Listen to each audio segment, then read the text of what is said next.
Saya Pria, dulu pernah di Ice House, sekarang di KTHI. Makasih Mbak Feby udah dikenalin. Kali ini mau cerita soalan productivity engineering.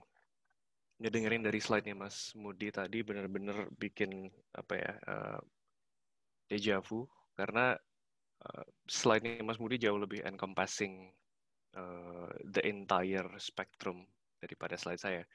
Karena ini isinya kayak subset aja. Jadi kita bahas di awal sebagai seorang engineer gimana sih cara kita ngitung productivity. Itu key takeaway dari obrolan hari ini. Uh, nah, sebelum kita mulai dari situ, kita perlu tahu dulu apa sih pentingnya ngukur productivity. Selain kalau misalnya di kerja di agency kayak Ice House, itu kan digunakan untuk nge-charge klien kan di berapa jam gitu. Leave a comment. Teman-teman ada yang ini nggak sama tampilan ini, sama game ini? Ada yang rasa familiar nggak? Does anyone know what this is? Gran Turismo. Correct. It's good. It's a racing game. Gran Turismo, Forza, semua racing game kayak gini ya. Dan di racing game tuh biasanya ada mode time trial, di mana kalau misalnya kita time trial tuh artinya racing sama diri sendiri. Di putaran pertama kita muterin sendiri, tapi begitu kita masuk putaran kedua, kita akan ngejar hantu yang merepresentasikan kita di putaran pertama itu. Nah, kenapa ini penting? Ini mengilustrasikan bahwa kita tuh nggak bisa improve apa yang kita nggak ukur sekarang.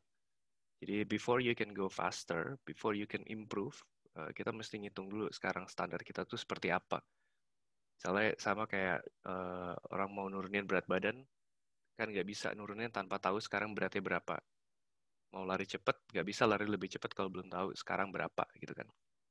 You always have to understand how fast you're going right now. Terus matriks dari produktivitas itu apa aja sih sebenarnya? Nah, ada jawaban panjang dan jawaban pendeknya. Jawaban pendeknya adalah ini tergantung dari produk yang dibikin apa. Dan yang sekarang saya mau ceritain itu adalah berdasarkan pengalaman-pengalaman di perusahaan yang berupa perusahaan service, bukan products. Jadi kuncinya sebenarnya ada tiga. Yang pertama, ini sering banget saya diceritain sama senior saya dulu di Ice House. Useless banget kalau misalnya kita spend your time all night writing bugs. Writing bugs ya, bukan writing features gitu. Jadi esensial banget untuk kita menghitung seberapa cepat dan seberapa efektif kita merencanakan dan menulis sebuah feature. Terus yang berikutnya adalah kualitas. Jadi kualitas ini cara yang hitung sebenarnya gampang banget. Untuk setiap satu user story yang kita selesaikan, akhirnya dari situ ada berapa bug yang muncul gitu.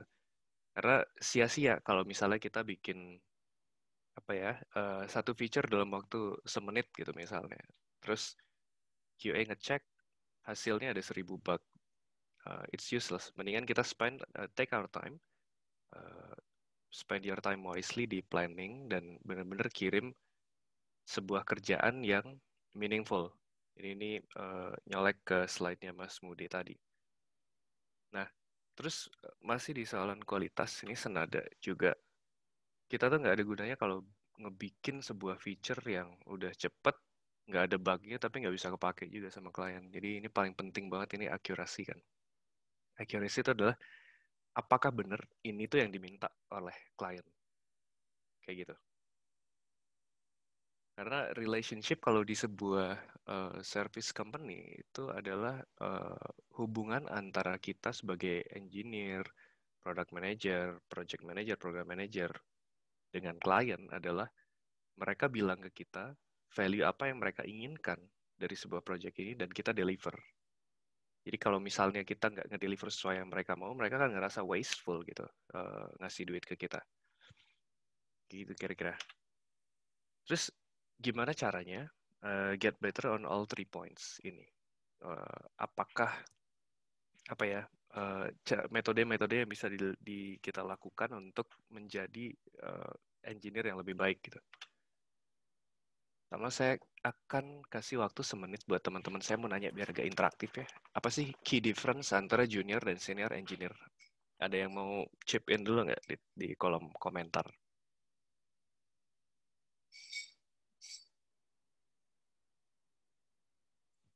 Time, interesting.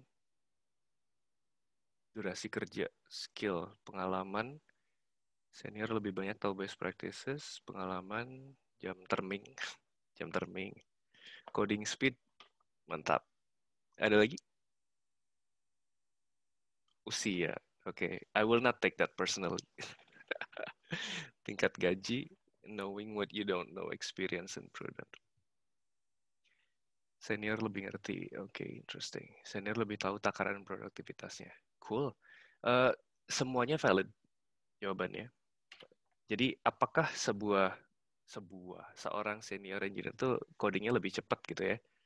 Kalau misalnya jari-jarinya lebih lentur, udah kebiasa coding, atau misalnya lebih cepat bisa nangkep requirement, ya kan? Ada sebuah request for proposal, mereka bisa baca jauh lebih cepat. Kalau junior bacanya sebulan, kalau mereka cuma sejam gitu misalnya. Atau simply karena udah disebut tadi, emang karena udah lama jam terbangnya aja kan, they've been doing that for the entire time gitu. Jadi sebenarnya intinya adalah learning rate-nya, bedanya. Yang membedakan intinya dari seorang junior sama senior adalah learning rate-nya. Nah, ini kenapa sih penting? Karena belajar itu compounding. Jadi, apa yang kita pelajari sekarang adalah foundation untuk kita belajar sesuatu yang baru lagi di kedepannya nanti gitu kan. Sebagai contoh, mungkin teman-teman di sini banyak yang engineer ya. Misalnya saya sekarang belajar JavaScript. Belajar JavaScript dari mulai bikin web app, terus akhirnya ke server side, sampai akhirnya ke React Native, etc., etc. Saya jadi tahu apa yang perlu dipelajari dalam mempelajari sebuah bahasa. Terus kalau misalnya udah jago JavaScript, misalnya besok mau belajar Golang gitu, itu pasti bakalan jauh lebih cepat daripada orang yang belajar dari nol. Nggak tahu OOP, nggak tahu functional programming, pengen belajar Golang. Jadi kayak gitu. Jadi learning itu compounding. Apa yang kita pelajari sekarang nggak akan ada yang wasteful. Bahkan segala sesuatu yang kita pelajari semenjak SD dulu masih tetap kepake gitu. Meskipun bukan pelajarannya, tapi adalah caranya belajar sendiri. Itu yang penting banget. Kalau misalnya ada satu key takeaway yang kita bisa ambil dari call kali ini adalah belajar gimana caranya belajar. Itu dulu yang pertama. And then ini penting banget empati. Orang-orang biasanya bahas empati itu penting banget untuk seorang product manager gitu. Atau posisi-posisi lain yang gathering requirement dari klien. Tapi menurut saya seorang engineer juga mesti benar-benar belajar gimana cara ngedengarkan gitu ya. Uh, jadi ada istilahnya listen to not only what is being said but also is what is being meant. Kadang-kadang ada orang yang ngomong X tapi mungkin sebenarnya maksudnya bukan begitu, ya kan? Kalau kata mas-mas bule itu reading between the lines gitu ya. Kita mesti tahu, mesti paham apa sih sebenarnya yang dimaksudkan, bukan hanya yang diucapkan. Terus ini satu contoh. Oh ya, satu lagi sebelum masuk, kalau kita mau dengerin untuk gather information, nggak usah ngedengerin untuk membuat sebuah respons gitu. Respons itu benar-benar optional.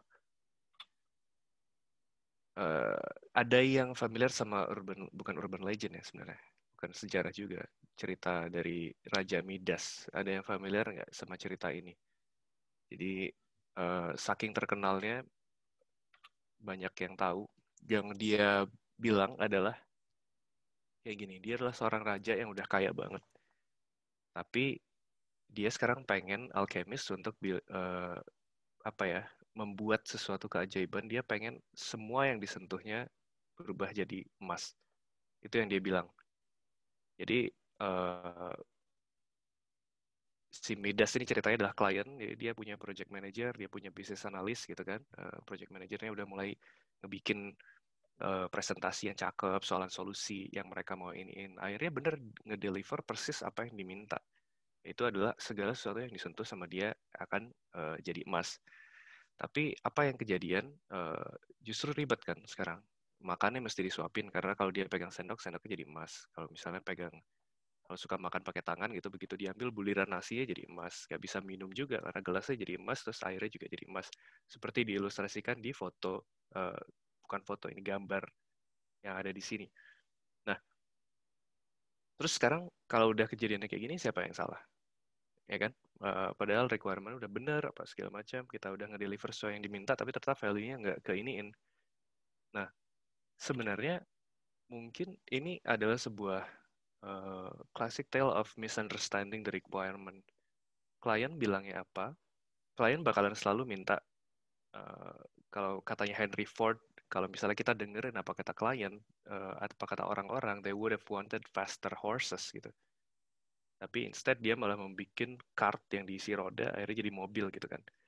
Jadi harus ngertiin dulu apa yang diomongin dan apa yang dimaksud sebenarnya.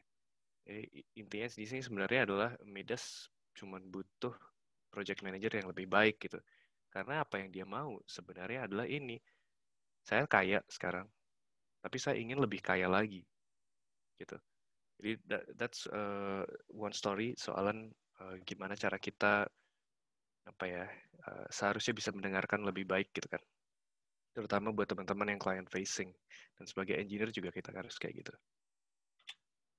Terus as an engineer, uh, apa dong yang bisa kita lakukan? Apa yang harus kita optimize nih dalam kegiatan kita setiap harinya di coding, code review, etc. Mungkin ini bisa menjawab pertanyaan dari teman-teman yang nanya tadi. Gimana sih, kenapa sih perlu code review? Kenapa, bila mana dilakukan code review di kode yang seperti apa? Dan dijadwalkan kayak gimana kalau kita ada deadline. Tadi udah dibilang sama Mas Mudi bahwa exponentially more difficult dan more expensive untuk ngerjain isu lebih ke ujung sana. Karena terlalu banyak proses yang harus dilakukan sebelum kita nge-fix isu kalau misalnya dia udah terlanjur muncul di production gitu misalnya. Poin pertama di sini adalah persis seperti ini. Kita harus optimizing kode yang kita tulis untuk confidence. Confidence itu apa? Jadi teman-teman masih pakai agile metodologi kan ya. Agile itu teman-teman banyak mikirnya agile itu cepat. Cepat bisa pindah arah kayak ular yang bisa belok kanan kiri dengan cepat. Tapi sebenarnya agile itu bukan hanya cepat aja. Melainkan agile itu cepat dan tepat. Dan gimana caranya kita untuk mencapai ketepatan itu, accuracy yang udah disebut dari awal adalah kita harus confident kalau misalnya mau nge-commit early, commit often, banyak nge-push, banyak nge-code review gitu kan. Gimana caranya kita bikin pengaman. Kita harus pasang pengaman gitu kan. Nah, pengaman untuk dari coding, kegiatan aktivitas coding itu apa aja? Ya, probably kalau misalnya yang coding di extreme environment pakai helm gitu ya.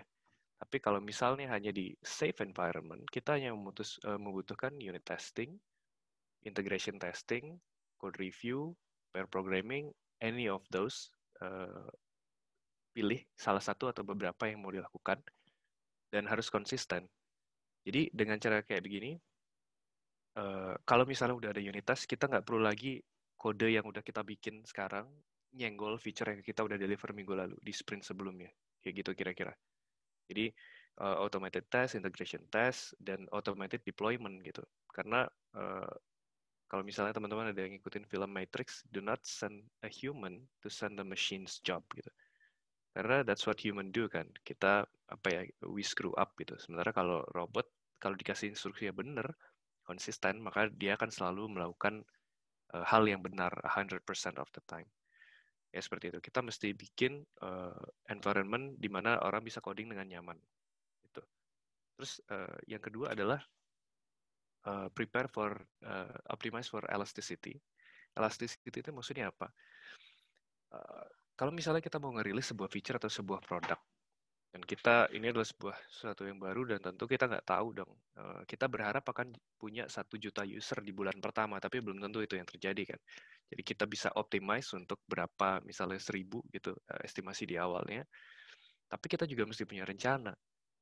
Apakah sistem yang kita bikin ini nanti apabila tiba saatnya kita scale gitu, bisa nggak dia handle 1 juta, 100.000 juta, 1 miliar, berapalah itu nanti jumlah yang kita kejar terus gitu. Dan ini harus didokumentasikan, harus direncanakan. Jadi nggak bisa di awal yang kayak ya udahlah udah kayak gini aja, let's see how it goes gitu. I hope it works gitu. Hope is not a strategy. Hope will not work pada saat kamu membutuhkannya nanti. Jadi harus uh, be explicit dan semuanya harus didokumentasiin.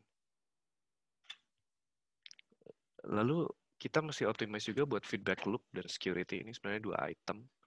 Feedback loop itu adalah kita harus menyediakan sebuah apa ya, sebuah mekanisme untuk user itu balik ke kita, bisa ngasih tahu ke kita, entah itu dia mau report bug, entah dia itu mau misalnya apa ya, ngasih tahu bahwa ada celah nih di punya kalian, atau saya tidak puas dengan feature ini, atau I think you can do better, etc. etc. Feedback loop ini sangat useful banget both di project dan produk, karena dari sini kita bisa membangun sebuah kerjaan yang lebih baik gitu kan. Apa ya, orang-orang bilang feedback is a gift, it literally is gitu. Nah, terus security adalah maksudnya satu aspek yang biasanya kita pikirin belakangan kalau kita mengembangkan software ya. Jadi ya udah kita build dulu aja, terus worry about security a bit later. Ini sebenarnya hal yang nggak boleh terjadi, karena sama seperti memperbaiki bug yang jauh lebih ribet di belakangan-belakangan nanti. Pada saat kita nge-develop, kalau sekarang nih kita misalnya udah ngeliat nih, bikin form ada inputnya 11 gitu. Pada saat kita nge-develop, kita udah test against malicious user input gitu.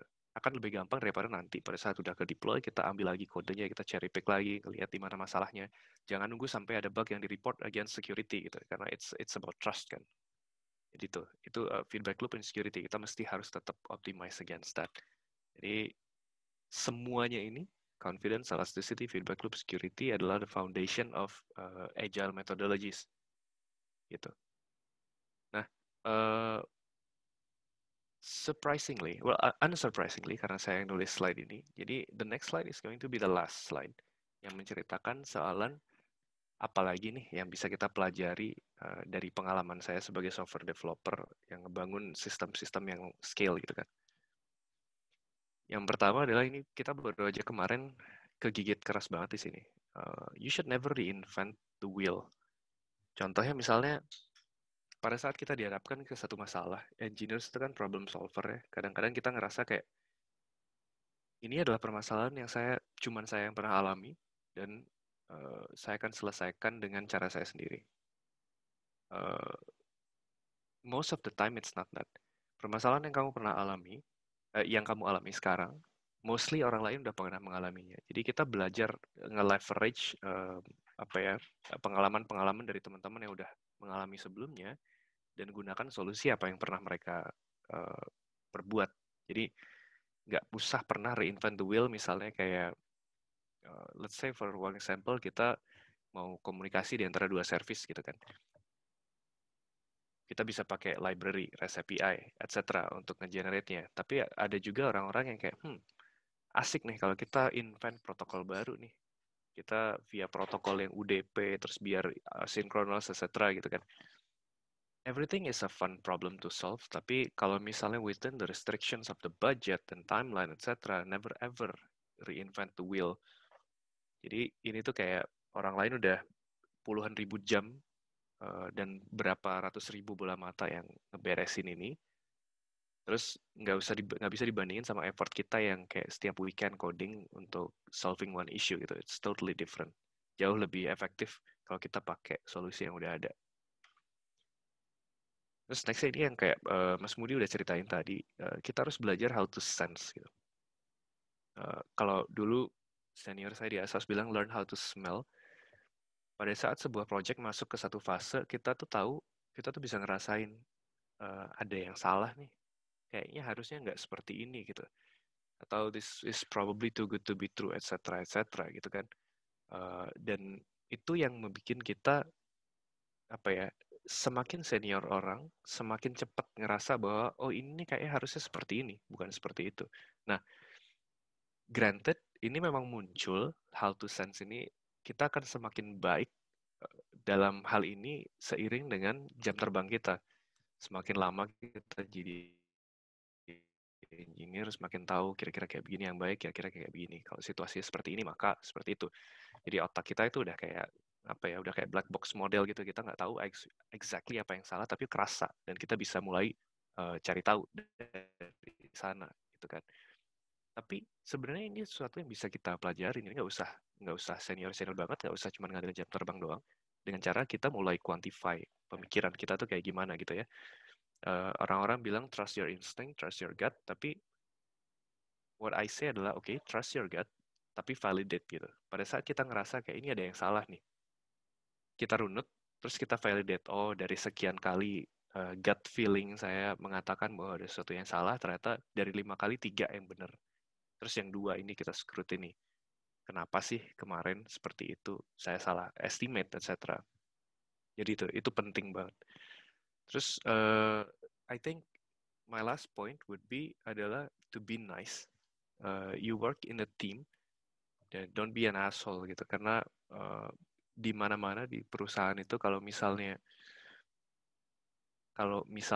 sebuah organisasi itu cultural first gitu ya, worrying about people first, mereka meskipun seberapa brilliant kalian, you will not stay there for long kalau misalnya you be an asshole towards other people gitu.